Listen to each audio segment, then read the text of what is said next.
복음은 처음에 유대인들에게 전해졌습니다. 근데 그 유대인들은 그 복음을 어떻게 한 거예요? 거절을 한 겁니다. 그것도 어떻게 거절했냐면 예수 그리스도를 죽이는 방법으로 거절을 했고 또 교회를 핍박하는 것으로 거절을 한 겁니다. 그래서 복음이 유대를 넘어서 이방으로 오게 되어졌고 그 이방에서 복음이 꽃을 피운 겁니다. 교회가 된 것이죠. 그러자 이 이방 교회에 있는 성도들이 사도 바울에게 물은 겁니다. 저 복음을 거절한, 우리는 복음을 영접한 사람들이고 복음을 저 거절한 유대인들은 이제 어떻게 되겠습니까? 라고 물은 거예요. 그러자 사도 바울이 이 유대인의 문제를 무엇으로 설명을 했냐면 은혜로 설명을 한 거예요. 은혜의 방식으로. 은혜의 방식이 뭐냐? 은혜가 뭐죠? 자격이 없음에도 불구하고 하나님의 택하심으로 말미암아 구원을 받는 것 아니겠어요? 그러니까 이방인 너희가 그렇게 구원받은 거 아니냐? 너희가 자격이 있어서 하나님의 자녀로 구원받은 것이 아니라 하나님께서 너희가 무엇을 행하기도 전, 더 나아가서는 창세전에 너희를 택하셨고 그리고 택하신 자들을 십자가로 불러서 그 십자가로 말미암아 너희가 구원받은 거 아니냐? 그렇다면 유대인도 마찬가지지 않겠냐? 저들이 지금은 복음을 거절했고 지금은 하나님을 떠나 있지만 저들 역시 자격 없는 자지만 하나님께서 저들을 구원하시는 것도 너희와 동일하게 공평하신 하나님이시니까 은혜로 구원해 주시지 않겠느냐라고 이렇게 대답을 한 거예요. 그러자 교회가 다시 질문한 겁니다. 행위와 관계없이 구원이 된다고요? 그러면 누구는 택하여 구원해 주시고 누구는 택하지 않아서 구원 안 해 주시는 것은 불공평한 거 아닙니까? 최소한 믿을 수 있는 기회는 동일하게 주셔야 되는 것 아니겠습니까? 라고 이렇게 물은 거예요. 그러자 사도 바울은 이번에도 그 답을 하는데 그 답이 지난주에 여러분에게 말씀드린 것입니다. 두 가지로 말씀을 드렸어요. 첫 번째는 사람은 기회를 줘도 하나님께 돌아오더라 안 돌아오더라? 안 돌아오더라 이거예요. 돌아오기는커녕 더 어떻게 한다고요? 점점 더 멀리 가더라. 그래서 하나님이 어떻게 저들을 구원하시냐면 아브라함 잡아오듯이 아브라함에게 찾아가서 그를 건져오시는 방식으로 구원해 주시더라라는 거 우리가 먼저 확인했고, 두 번째는 아무도 안 돌아온다고요. 아무도 안 돌아오는 자들 중에 돌아오게 하기 위해서 누구는 택하고 안 택하고는 누구의 주권이라고요? 하나님의 주권이라고요. 그러니 하나님께서 그 정도의 권한도 없겠는가 라는 것으로 설명을 했다 이겁니다. 그러자 세 번째 질문이 등장한 거예요. 그 세 번째 질문이 19절입니다. 19절 읽겠습니다. 혹 내가 내게 말하기를 그러면 하나님이 어찌하여 허물하시느냐 누가 그 뜻을 대적하느냐 하리니, 뭐 요약하면 이런 겁니다. 하나님이 다 하신다고요? 우리 행함과 관계없이 하나님이 다 하신다 그러면 안 믿는 자들을 어떻게 책망하실 수 있겠는가? 안 믿는 건 하나님이 안 믿게 하신 거니까 책망할 수 없는 거 아니냐라고 이렇게 물었어요. 그러자 20절이 등장한 겁니다. 20절 볼게요. 이 사람아 내가 누구이기에 감히 하나님께 반문하느냐? 지음을 받은 물건이 지은 자에게 어찌 나를 이같이 만들었느냐 말하겠느냐. 오늘 여러분과 제가 살펴봐야 되는 건 20절입니다.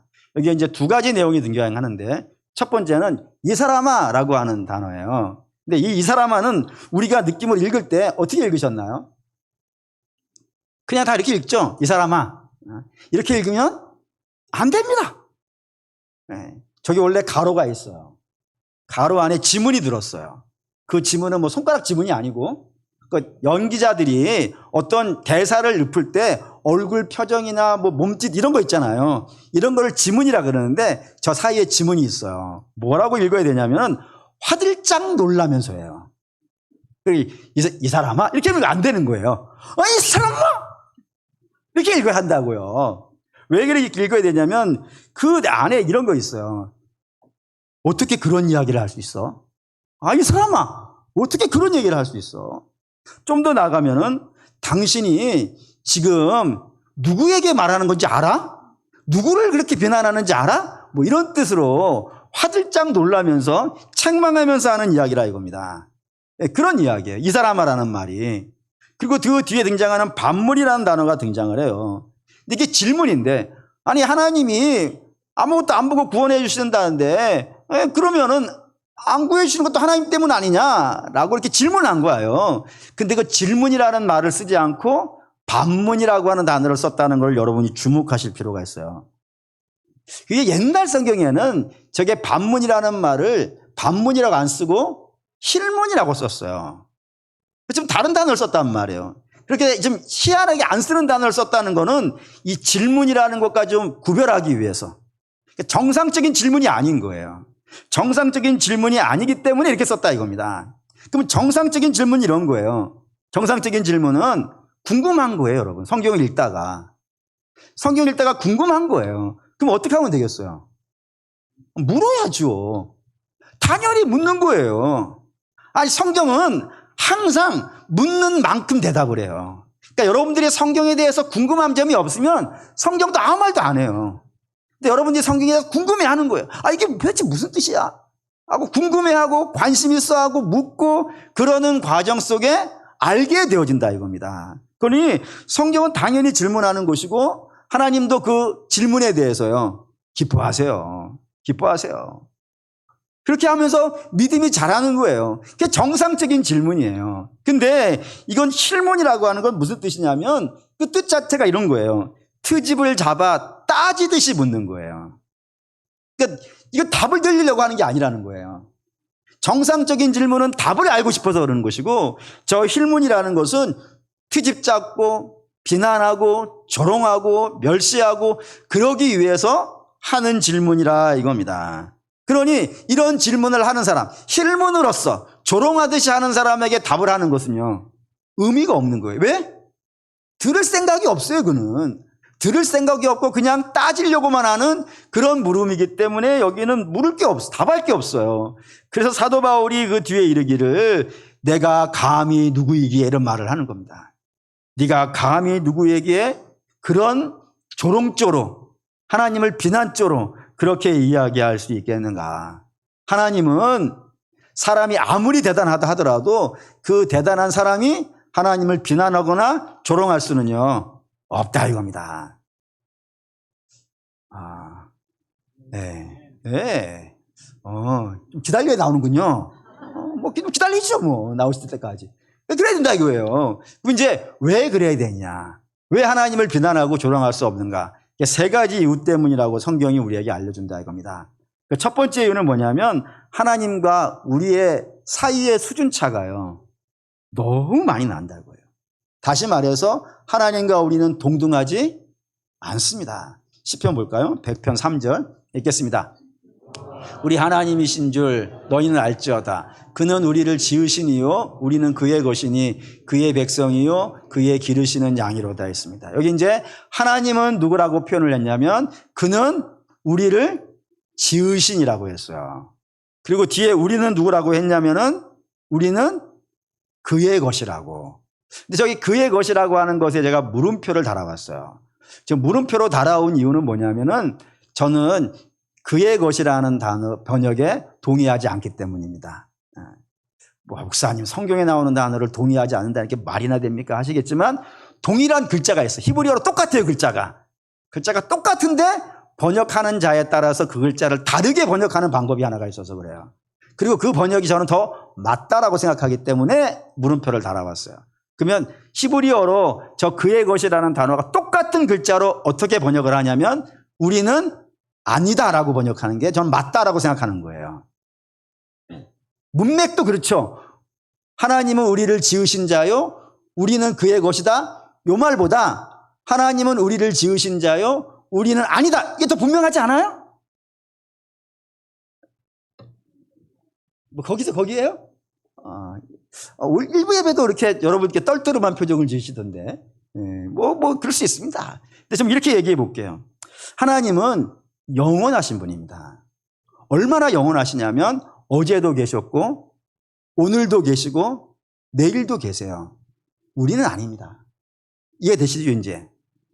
우리는 어제도 있고 오늘도 있고 내일도 있는 사람이 아니에요. 우리는 언제만 있어요? 지금만 있어요. 오늘도 아니에요. 우리는 지금 있는 사람이에요. 5분 뒤에 어떻게 될지 몰라요. 우리는 아니에요.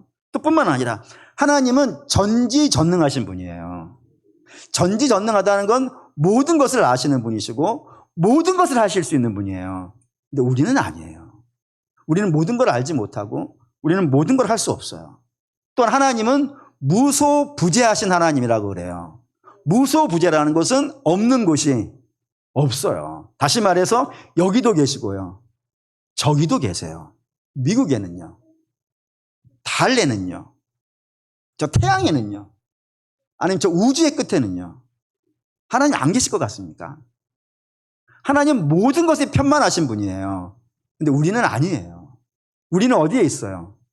여기만 있어요. 저기도 아니에요. 우리는 여기만 있는 자라 이겁니다. 그게 우리예요. 그 정도의 수준 차이가 나요. 그렇기 때문에 하나님과 우리 사이 이런 만큼의 수준 차이가 나기 때문에 하나님이 하시는 일이 우리의 이해의 범주에 안 들어간다고 해서 하나님을 비난할 수는요. 하나님을 틀렸다고 할 수는요. 없는 거예요. 뿐만 아니라 두 번째, 하나님은 그분이 하시는 모든 일에 목적이 딱 하나밖에 없어요. 하나님은 하시는 모든 일의 목적이 딱 하나밖에 없어요. 그게 뭘까요? 우리를 위해서 하시는 일이에요. 그분이 무엇을 하시든지 간에 그건 전부 다 우리를 위해서 하시는 일이에요. 맨 처음에 에덴부터 그런 거 아니겠어요? 하나님이 사람을 만들어서 에덴을 네가 만들어라 그렇게 하시지 않는 거예요. 하나님이 에덴을 만드셔서 뭐 하시는 거예요? 사람에게 주신다니까요. 하나님 우리를 위해 하신다니까요. 뿐만 아니라 가장 센 걸로 얘기해 봅시다. 하나님은 우리를 위해서 아들을 주시는 거예요. 그것도 그 우리가 누구예요? 죄인이에요. 죄인이라는 사람들은 어떤 사람이에요? 범법자가 아니에요. 뭐 범법자일 수 있어요. 근데 그보다 더 큰 개념이라고 말씀을 드렸어요. 죄인이란 어떤 사람이냐면 하나님을 알되 하나님을 영화롭게 하지 않는 자예요. 더 나아가서 하나님을 부인하는 자예요. 하나님 목적에 따라 살지 않는 자예요. 오로지 그의 목적은요, 자기 만족뿐이 없어요. 자기 입밖에 없고 자기 배밖에 없어요. 그거를 위해서 하나님 부인하는 것도 마다치 않고 하는 사람이에요. 그런 사람임에도 불구하고 하나님께서 저를 구원하시기 위하여 누구를 내놓으신 거예요? 아들을 내놓으신 거예요. 그런 분이 하나님이라고요. 그게 하나님의 사랑이라 이겁니다.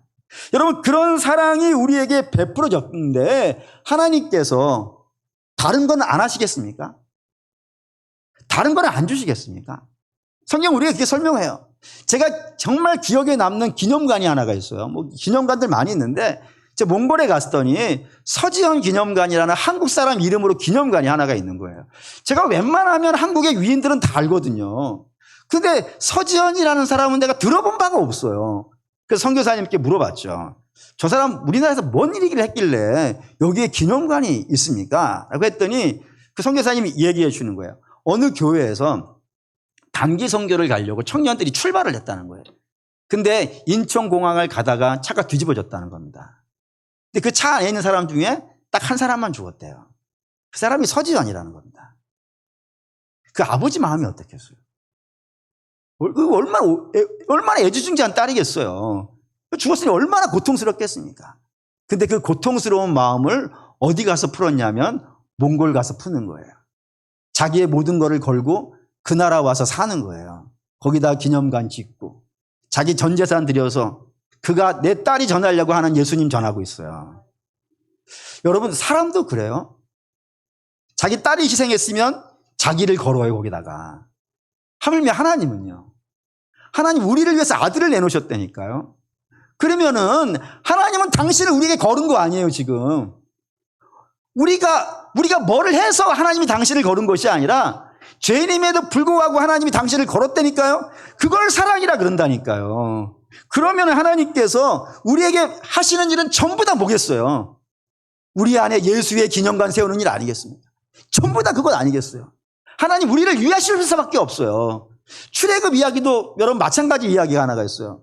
여러분 출애굽을 했습니다. 이스라엘이 애굽에서 나왔어요. 어디 가려고? 가나안 가려고 출애굽을 했어요. 그러면 애굽을 탁 나오는 순간에 뭐가 있어야 돼요? 가나안이 있어야지. 얼마나 좋아요, 여러분. 안 좋습니까? 애굽에 탁 나오는데 가나안 문이 착 열리는 거예요. 땡큐죠. 근데 애굽 탁 나왔더니 뭐가 있어요? 광야가 있어요. 좀 이상하지 않아요? 근데 그 광야를 몇 년을 걸어야 돼요? 40년을 걸어야 돼요. 납득이 가냔 말이에요. 가나안 가겠다고 해놓고 40년을 광야 돌리는 것이 납득이 되냐고요. 그런데 하나님은 그 길을 가게 하시는 거예요. 그런데 여러분 그 길 끝에 이스라엘이 어떻게 되는지 아십니까? 멋있어져요. 어떻게 멋있어지냐면 종종 여러분에게 말씀드린 거 한번 기억해 보십시다. 홍해 앞에서 출애굽한 이스라엘의 모습은 어때요? 불안해하고 떨고 겁내요. 그래서 바로를 보고요 돌아가자 그래요. 그게 출애굽할 때 이스라엘의 모습이에요. 근데 40년을 거치고 나서 요단강 앞에 섰던 이스라엘의 모습은요 돌아가자는 말 안 해요. 어떻게 하냐면 주의 말씀 붙잡고 요단강 들어가요. 요단강 들어갔더니 어떻게 돼요? 달라져요. 멋있어져요. 사랑하는 믿음의 성도 여러분, 하나님은 당신이 하시는 모든 일이 전부 다 우리를 위한 일이에요. 우리의 복을 위한 일이에요. 그러면 지금 여러분들이 때로 광야길을 지나가는 그 일도 어떻게 되겠어요? 할렐루야. 네, 여러분들이 다 마음속으로 같은 말 하셨죠? 네, 그랬을 겁니다. 하나님은 그렇게 하시는 분이니까. 결코 우리를 손해에 빠뜨리게 하고 우리를 절망에 빠뜨리는 분이 아니라 이겁니다. 반드시 이 모든 것도 다 연합하여 선을 이루어내실 거라 이거예요. 모든 것이 합력하여 선을 이룬다는 건 그냥 성경에 있는 글자가 아니에요, 여러분. 반드시 하나님은 그 일을 해내실 거라 이겁니다.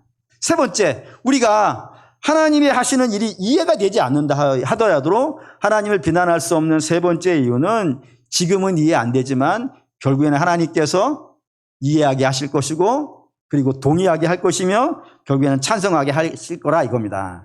왜 그러냐면 하나님이 물론 처음부터 이 모든 것들을 알려주시면 참 좋겠어요. 왜 주께서 우리로 하여금 이 길을 걷게 하시는지 다 알게 해주셨으면 좋겠지만 대체로 안 알려주시죠. 안 알려주시는 가장 중요한 이유가 있습니다. 그거는 감당하지 못해서 그렇습니다. 알려주면 감당하지 못합니다. 우리의 이해의 능력과 우리의 지혜라는 것이 아무리 대단하다 하더라도 하나님의 뜻을 감당하기에는요 턱없이 부족하기 때문에 그렇습니다. 이 얼마나 부족한지를 성경은 정말 다양한 표현으로 설명을 하는데 그 모든 설명 중에 제가 제일 어려워했던 정말 힘들게 했던 설명이 하나가 있어요. 그게 뭐냐면 성경과 찬송은 우리에게 종종 우리 자신을 뭐라고 설명하냐면 벌레라는 단어를 써서 설명을 합니다. 이 벌레 같은 날 위에 주 죽으셨나 이런 식으로 설명을 한다 이거예요. 저는 처음에 되게 이게 어려웠어요. 힘들었어요. 그 이유는 제가 부족하다는 건 충분히 이해가 되지만 그래도 벌레는 아닌데 라는 생각이 자꾸 들어가더라고요. 그래도 벌레보다는 나은데 이런 생각이 들으니까 이게 이해가 안 됐는데 어느 순간 딱 이게 왔어요. 어떻게 왔냐면은 사람하고 벌레하고는 차이가 커요, 안 커요? 커요, 여러분. 아니, 비슷하지 않아요. 얼마나 커요? 어마어마하게 커요. 이거 어떻게 비교되지 않을 만큼 차이가 커요. 그런데 사람과 벌레 사이의 그 차이보다 하나님과 우리의 사이가 더 차이가 나요. 그걸 성경이 이렇게 설명합니다. 이사야 55장 8절 9절 읽겠습니다. 이는 너희 생각과 다르며 내 길은 너희의 길과 다름이니라. 여호와의 말씀이니라. 이는 하늘이 땅보다 높음같이 내 길은 너희의 길보다 높으며 내 생각은 너희의 생각보다 높음이라고요. 그러니까 하나님과 우리의 사이는 하늘과 땅 차이라는 거예요. 여기서 하늘이라는 건 뭐 우주 끝이라고 생각하시면 될 것 같아요. 사람과 벌레 차이가 아무리 많이 난다 하더라도 우주 끝만큼 차이가 나겠습니까? 근데 하나님과 사람 사이는요 그보다 더 차이가 난다고요. 생각도 차이가 나고 하는 일도 차이가 난다 이겁니다. 그렇기 때문에 우리는 하나님의 모든 것들을 다 이해하지 못합니다. 어쩌면 하나님을 다 이해한다는 것은 교만일 수 있어요. 하나님 생각은 우리의 생각의 틀 안에 하나님이라는 분을 다 담을 수 있을 정도로 작지 않다고요. 우리는 때로 이런 말 쓰잖아요. 남편이나 부인한테 뭐라 그래요? 근데 아니 남편과 부인이 좀 이상한가? 자식 보고도 그러잖아요. 난 네가 도저히 이해가 안 돼. 정말 이해가 안 되시나요? 네? 내 속으로 낳은 자식도 다 이해가 안 돼. 그런데 여러분 그 머리로 하나님을 다 이해할 수 있을 것 같습니까? 이거 잘 이해가 안 된다 이거예요. 그러니까 원천적으로 잘 이해가 안 되는 게 정상입니다.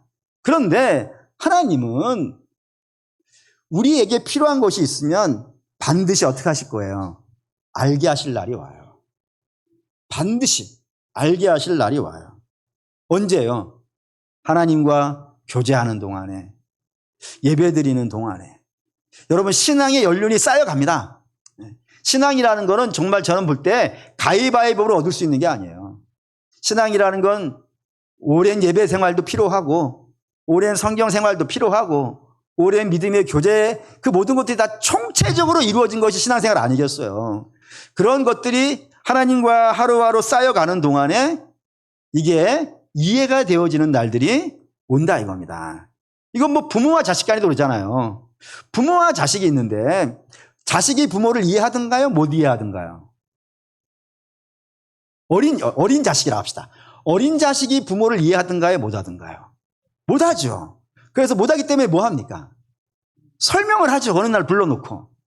엄마의 마음은 이래, 아빠의 마음은 이래 하고 막 설명하잖아요. 설명하면 알아들어요? 못 알아들어요? 그걸 알아들으면 뭐 다음 이야기 할 게 없겠죠. 못 알아들어요. 못 알아들으면 결국에는 이제 마지막에 뭐라 그럽니까? 마지막에 뭐라 그러죠? 다 하는데 이거 여러분도 들어봤고 여러분도 여러분 자녀에게 해봤을 거예요. 그리고 여러분의 자녀들도 나중에 그 말을 할 거예요. 뭐라 할 것 같으세요? 너도 결혼해보면 알아.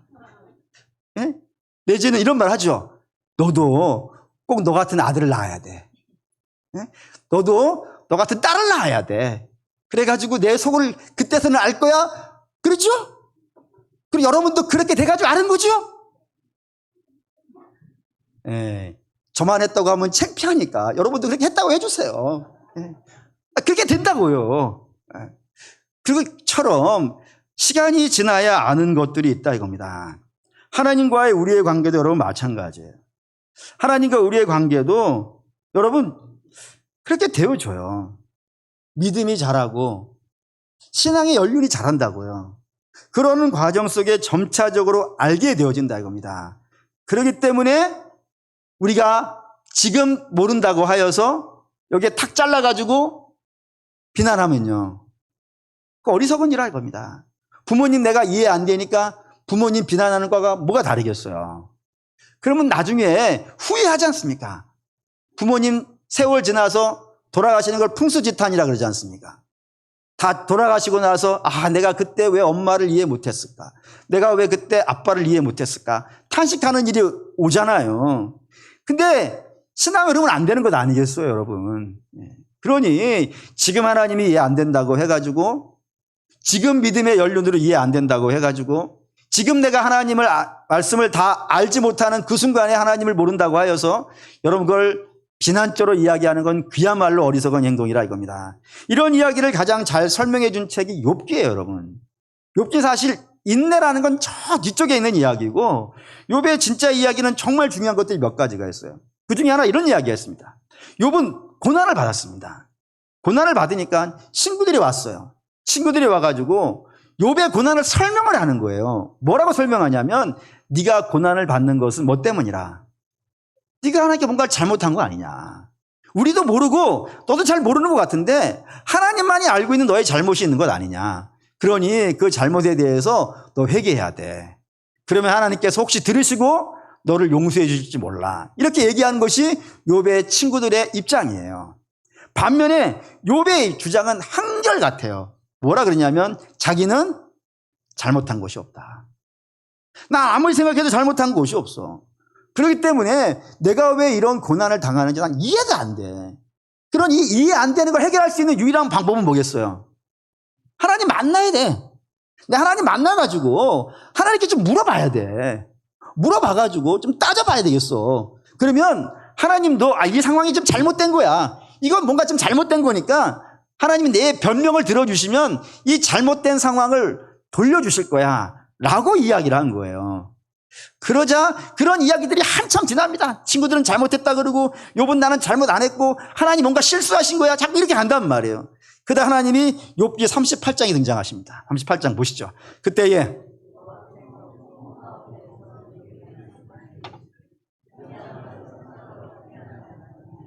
너는 대장부처럼 허리를 묶고 내가 내게 묻는 것을 대답할지어다. 내가 땅에 기초를 놓을 때에 내가 어디에 있었느냐? 내가 깨달아 알았거든 말할지니라. 누가 그것의 도량법을 정하였는지, 누가 그 줄을 그것 위에 띄었는지 내가 아느냐라고요. 이게 참 대답이 생뚱맞아요. 왜 생뚱맞냐면 욥이 궁금한 것은 내가 왜 고난을 당하는가. 이 부분을 자꾸 하나님께 묻고 싶은 것인데 하나님의 답은 그 부분에 대해서 답을 하신 게 아니에요. 뭐에 대해서 이야기하신 것이냐면 당신의 창조 이야기를 해가시는 겁니다. 이게 38장과 39장에 쭉 이어져요. 하나님께서 이렇게 창조하셨다. 그리고 이걸 이렇게 주장하시고 이렇게 역사하고 있고 이렇게 이끌어온다. 이런 얘기만 쫙 해요. 그래서 이게 처음에 읽을 때는 생뚱맞아 이게 뭔 얘기인가. 근데 이거 가만히 앉아서 묵상하면 답을 하나를 얻을 수 있어요. 그게 뭐냐면 하나님은 성실하다는 겁니다. 성실하다고. 다시 말해서 하나님은 창조를 하셨어요. 천지를 창조하셨어요. 그 창조한 세상은 어떤 모습이에요? 완벽한 모습이에요. 근데 그 완벽한 모습이 지금도 끊임없이 이어져 간다는 겁니다. 예를 들어서 해는 여전히 동쪽에서 뜬다고요. 왜 동쪽에서 뜨는 거예요, 여러분? 그냥 자연의 이치 이런 얘기가 아니라는 거예요. 하나님께서 동쪽에서 뜨게 하셨기 때문에 그거를 여전히 지키고 계시기 때문에 성실하시기 때문에 동쪽에서 뜬다 이거예요. 뿐만 아니라 왜 구름은 바다 위에서 만들어져 가지고 바람 타고 육지로 와 가지고 여전히 비를 내리고 있는가? 하나님께서 그렇게 창조하셨고 그걸 여전히 그대로 주장하고 계시기 때문에.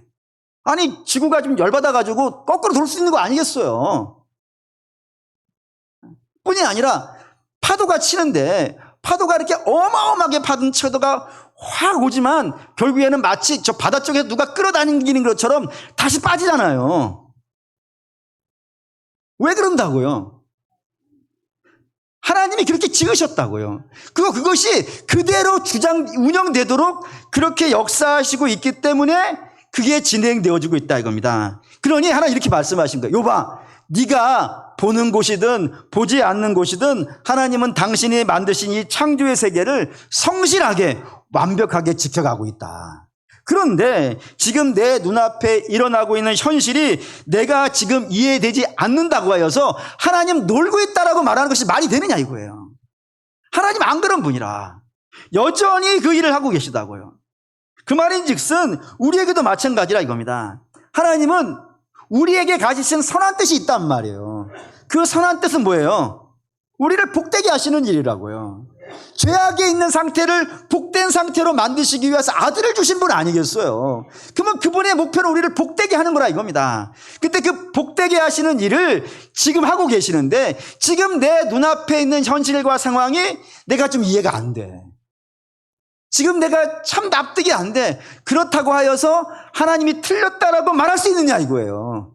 하나님이 안 하고 싶다고 말할 수 있느냐 이거예요. 그래서 뒤에 이런 말씀입니다. 욥기 40장 1절에서 5절 읽겠습니다. 여호와께서 또 욥에게 일러 말씀하시되 트집 잡는 자가 전능자와 다투겠느냐? 하나님을 탓하는 자는 대답할지어다. 욥이 여호와께 대답하여 이르되 보소서 나는 비천한 자이오니 무엇이라 주께 대답하리이까? 손으로 내 입을 가릴 뿐이로소이다. 내가 한 번 말하였사온즉 다시는 더 대답하지 아니하겠나이다라고요. 하나님 말씀하시는 거예요. 전능자하고 누가 다투겠느냐? 지금 네가 다 알지 못하면서 하나님이 하시는 역사를 다 이해하지 못하면서 지금 네 눈앞에 있는 현실이 너에게 어렵다고 하여서 하나님 아무것도 안 하고 있는 분이라고 다툴 수 있겠느냐라고 물었고 욥이 뭐라 했다고요? 내 비천한 자입니다. 내가 다 알지 못하고 중간에 반토막 끊어가지고 이야기했군요. 라고 이렇게 대답한 것이 욥의 이야기라 합니다. 물론 이제 이 뒤에 결론은 분명하게 나는데 하나님께서는 당신의 뜻을 이 욥에게 드러내셨고 그리고 그 뜻은 우리가 기독교라고 하는 것을 이해하는데 결정적인 역할을 한 것이 이 욥기입니다. 나중에 때가 되면 한번 이해하겠지만 욥기를 모르고서는 기독교라는 자체를 이해할 수 없어요. 그런 중요한 역할에 욥이 쓰임 받은 거라 이겁니다. 어쨌든 오늘 우리도 마찬가지라 이겁니다. 사랑하는 여러분, 우리는 하나님이 아니라는 겁니다. 오늘 본문에도 이렇게 나와요. 우리는 지음받은 물건이라고. 이 지음받은 물건이라는 단어에서 나온 글자가 플라스틱입니다. 이 플라스틱이라는 글자가 성경에서 나온 글자예요. 지은 거라고요. 하나님께서 지었다 이겁니다. 그러니 이 짓는 분이 전체의 그림을 그리고 있는 거예요. 전체의 그림을. 근데 우리는 그 전체의 그림을 못 보고 있는 상황이고, 우리 어느 한 부분만 보고 있다고요. 그렇기 때문에 그 어느 한 부분만 보고 전체의 그림이 복된 그림인데, 그 그림을 도중에 이 그림 망쳤습니다라고 이야기하는군요. 매우 어리석고 한심한 일이라 이겁니다. 그러니 그렇게 하지 말라 이거예요. 그렇게 하지 말고 그럼 어떻게 할까요, 여러분? 지금 내 눈앞에 있는 현실이 잘 이해가 안 되고 있을 때 우리 어떻게 해야 될까요, 여러분? 성경은 두 가지로 우리에게 설명을 한 겁니다. 그 두 가지 중에 첫 번째 장면이 출애굽기 3장에 등장합니다. 출애굽기 3장에는 하나님과 모세가 만나는 장면이 있어요. 왜 하나님께서 모세를 만나냐면 하나님 백성이 어디에 있으니까?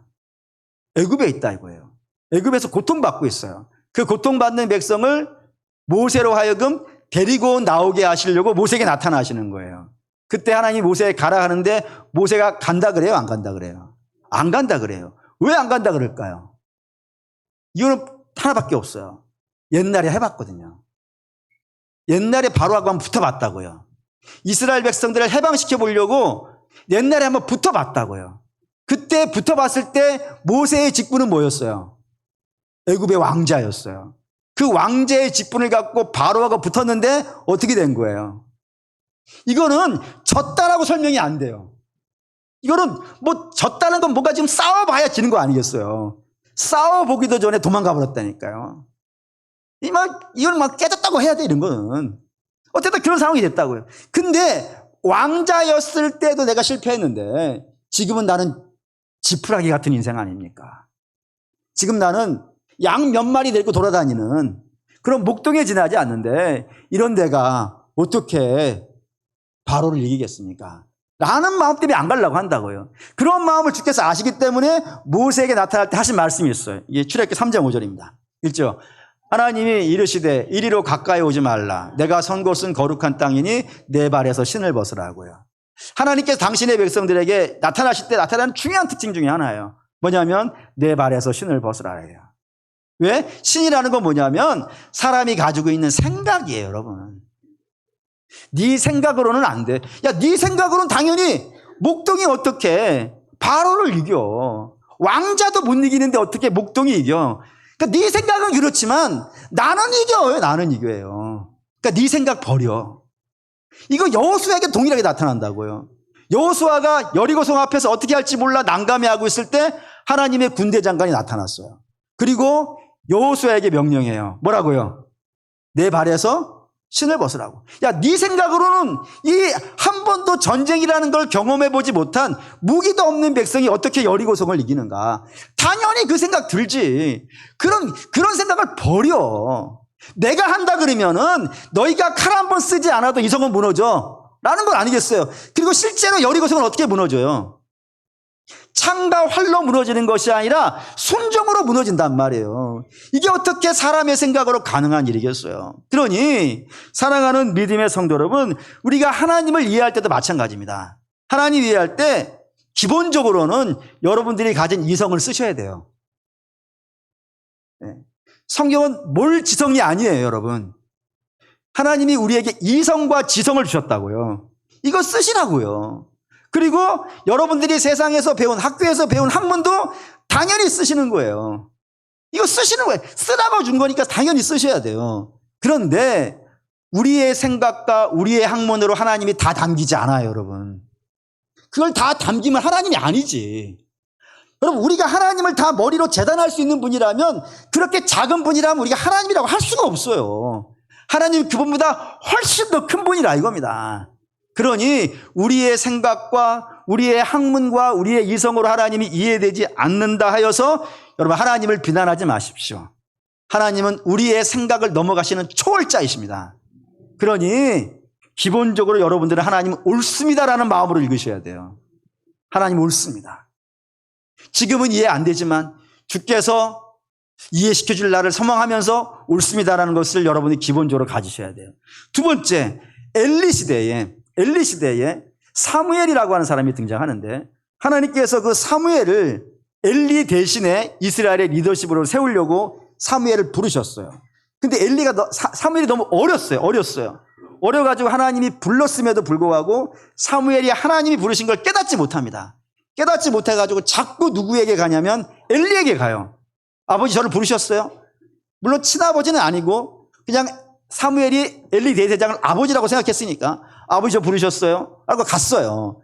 근데 엘리가 몇 번 오니까 사무엘이 오니까 나는 안 불렀는데 오니까 이게 이상하다 생각하던 차에 엘리가 비록 타락한 제사장이긴 하지만 그래도 제사장이기 때문에 이 사무엘을 부른 자가 하나님이라는 사실을 알았어요. 그래서 사무엘에게 부탁을 합니다. 다음에도 누가 너를 부르면 이렇게 대답하라 하면서 사무엘상 3장 9절 얘기했습니다. 읽죠. 엘리가 사무엘에게 이르되 가서 누웠다가 그가 너를 부르시거든 내가 말하기를 여호와여 말씀하옵소서 주의 종이 듣겠삼나이다 하라 하니 이에 사무엘이 가서 자기 처소에 누우니라 했습니다. 하나님이여 여호와여 말씀하십시오. 종이 듣겠습니다라고요. 사랑하는 믿음의 성도 여러분, 궁금하시면 물으셔야지.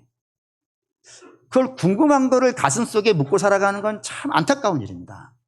여러분 성경 읽으시다가 모르는 일이 있으면 가장 가깝게는 구역장과 인도자에게 물어보십시오. 그것으로 해결이 안 되시면은 교회에는 장로님들 계시니까 장로님들께 물으십시오. 그것으로도 잘 이해가 안 되시면 우리 부목사님 계시니까 부목사님께 물어보십시오. 그것으로도 좀 다 만족이 안 되신다면 당연히 저에게 물으십시오. 그걸 왜 안 묻습니까? 모르는 걸 왜 그냥 넘어가는지 모르겠어요. 할렐루야. 네. 할렐루야. 물으십시오. 그런데 물었는데 당연히 물으시죠. 물으실 때는 오늘 사무엘처럼 주님 종이 듣겠습니다 라는 마음으로 물으십시오. 그냥 비난조로 묻는 것이 아니고 트집 잡고 꼬투리 잡으려고 묻는 것이 아니라 듣겠다는 마음으로 물으십시오. 그리고 주께서 답을 하실 때까지 여러분 기다리시는 겁니다. 주께서 답을 하실 겁니다. 우리의 믿음의 연륜에 따라서 하나님께서 반드시 그 궁금함에 대해 답을 하실 테니까 여러분 기다리시기 바라겠습니다. 지금 이해가 안 된다 하더라도 이렇게 기다리시면서 구하시면 답을 하나님께서 주실 겁니다. 사도들이 이렇게 이야기할 수 있는 것. 하나님 무조건 옳고 하나님 반드시 답을 하십니다. 라고 이렇게 당연하게 이야기하면서 비난조로 말하는 사람을 책망하는 그렇게 이야기하는 가장 중요한 이유가 있습니다. 그게 뭐냐면 저들은 주님의 부활을 봤어요. 우리는 주님의 부활을 본 자들이 전해준 걸 믿고 있는 것이고 이 전해준 자들은 주님의 부활을 봤어요. 그렇기 때문에 지금 내가 이해 안 되더라도 그 부활한 주님을 봤기 때문에 거기에 조금도 의심이 안 생기는 겁니다. 그리고 그 말씀 따라 사는 거예요. 우리도 그 증언을 믿고 있는 거니까. 우리는 비록 우리 눈으로 본 건 아니지만 눈으로 본 자들이 증언한 걸 믿고 있으니까 사랑하는 믿음의 성도 여러분, 지금 여러분들에게 성경도 그렇고 여러분의 인생도 그렇고 때로 이해가 안 되는 부분이 있을 수 있습니다. 그런 상황을 만났을 때 하나님 틀렸어. 하나님 없나 봐. 이렇게 가지 마시라 이겁니다. 가지 마시고 분명히 하나님은 전능하신 하나님이시고 우리를 사랑하시는 하나님이시고 그리고 성실하신 하나님이시니까 당신의 약속을 이루어내시겠죠. 반드시 이뤄낼 겁니다. 하나님 실수하지 않을 겁니다. 절대로 실수하지 않을 겁니다. 그리고 반드시 우리에게 복된 역사를 만들어내실 거예요. 그러니 그 약속을 믿고 지금 이해 안 되지만 하나님 옳습니다 라고 순종하며 가시길 바랍니다. 그리고 주께 물으시면서 기다리시기 바랍니다. 반드시 주가 답하실 겁니다. 왜? 하나님은 하나님이시니까요. 결단하시죠.